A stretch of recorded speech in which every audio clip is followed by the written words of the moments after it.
इंडिगोचा फटका सगळ्यांनाच बसला, तुम्हाला स्वतः बसलाय. कसं पाहता तुम्ही ज्या पद्धतीने मला वाटतं- अधिवेशन होतं, अनेकांना पोहोचता आलं? आहे, आम्हाला सुदैवाने दुसरं एक विमान मिळालं, पण देशभरात गेल्या 2-3 दिवसात अनेक असे लोक होते जे वेळेवर त्यांच्या कार्यक्रमाला किंवा महत्वाच्या इव्हेंट्सना पोहोचू शकले नाहीत.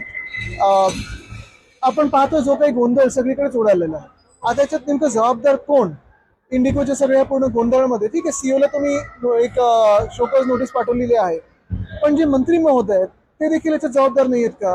त्यांचं हे कर्तव्य नाही का पाहणं की जे त्यांनी गाईडलाईन्स काढलेले आहेत त्याला पालन त्याचं होत आहे, सेफ्टी नॉर्म्स तोडले जात आहेत.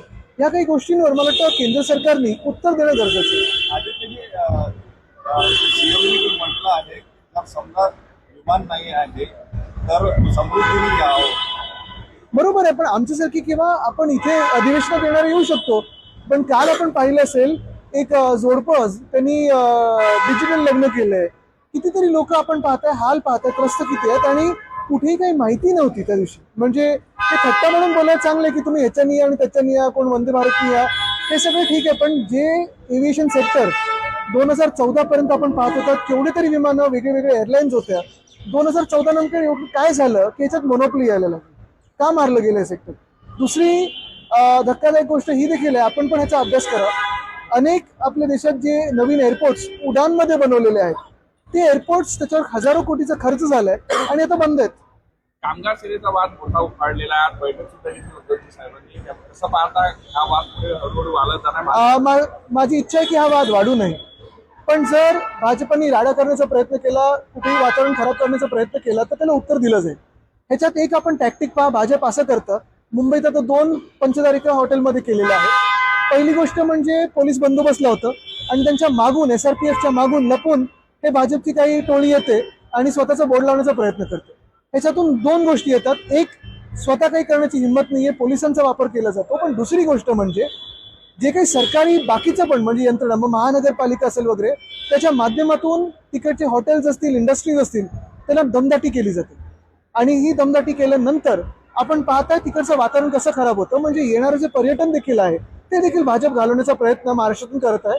जसे उद्योग गुजरातला पळवले तसं पर्यटन देखील पळवण्याचा प्रयत्न आहे. उद्धव साहेबांना असे म्हटलं तर विरोधी पक्ष नेता नसेल तर उपमुख्यमंत्री नसावं, तर त्यांनी म्हटलंय की तुमच्याकडे संख्याबळ जुळत नाही, त्यासाठी तुम्ही काम करा, आमच्या रडत बसण्यापेक्षा. नाही, पण तुमच्याकडे संख्याबळ आहे ना, मग तुम्ही 2 बोगस पदं कशाला निर्माण केलेत? संख्याबळ तुमच्याकडे तर चांगलंच आहे. निवडणूक आयोगाने एवढं संख्याबळ दिलेलं आहे, मग तुम्ही ही खोटी पदं का निर्माण केली? सर, हिंदी में जानना चाहेंगे आपके मित्र पक्ष जी एक ये पूरा नतीजे फिर आता हूँ.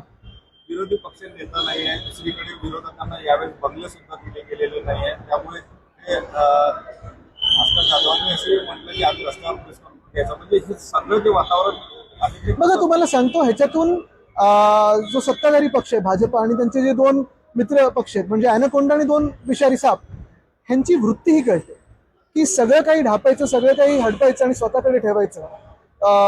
को एक्झिस्टन्स हा त्यांच्यामध्ये प्रकारच नाहीये. आणि आम्ही कशासाठी भांडतोय? आम्ही पदांसाठी भांडतच नाही होत. आपण पहा, लोकशाहीमध्ये जे पद असायला पाहिजे ते नाही ठेवत, त्यांनी 2 खोटी पदं निर्माण केली. चला, त्याच्यासाठी पण आम्ही भांडत नाही होत, पण जे आम्ही सतत मागे लागलोय की कर्जमुक्ती द्या, कर्जमुक्ती द्या, ते तरी द्या ना तुम्ही. एवढं सगळं तुमच्याकडे आहे ना, कर्जमुक्ती तर द्या शेतकऱ्याला. विरोधी पक्ष दिशेहीन झाला असं राज्याने. चांगलं असं त्यांना जर वाटत असेल तर आनंद आहे. त्यांना आता उद्या परवाकडे एका आठवड्याचं अधिवेशनात दिसेल. उद्धव साहेब कामकाजात सहभागी होतील का काही? 100% होणार आहे.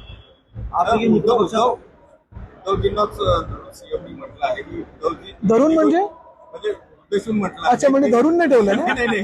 नाही, अशा पण बातम्या खूप होत्या. इंडिगोच्या विमानाने ते फिरत नाही, त्यामुळे ते समजून मला वाटतं सीएम साहेब स्वतः 2 प्रायव्हेट चार्टर करून आलेले आहेत, बॅक फोर्थ झालेले आहेत. ह्या सगळ्या गोष्टींमध्ये मला वाटतं त्यांनी जाऊ नाही. काढायला गेलं तर खूप काही निघू शकतं. दिल्लीत पण आता नवीन बंगले झालेत मंत्र्यांसाठी वगैरे.